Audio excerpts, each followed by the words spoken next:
Hey everyone, this is Tim from Your Six Tech. Today in this video, I'm going to show you how to hide your real name from other players on your Xbox One. This is really easy to do. So here is the setting right here. You can choose who can see your real name. Now to get to this, it's very easy. I'm just on the home screen.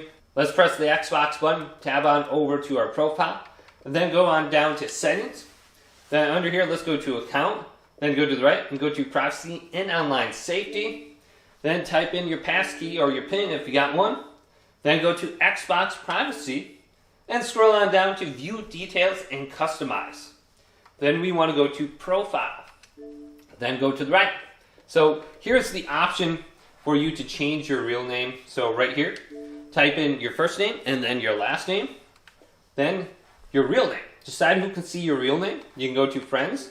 You can choose everybody, friends, choose, or etc. So I'm going to go to friends choose, and then you can choose specific friends under here who can actually see your real name. So they got check marks by their name. Just go ahead and choose your friends, and they can see your real name. Otherwise, just set it in the setting right here, or you can go to block. Then the next option over here is you can share your real name with friends of friends. Decide whether friends of friends can see your real name. You can go to allow or block right here if you want friends of friends seeing that. So hopefully this video did indeed help you out. Did leave it a big thumbs up and subscribe to my channel down below for more tech up videos coming up next on Your Six Tech.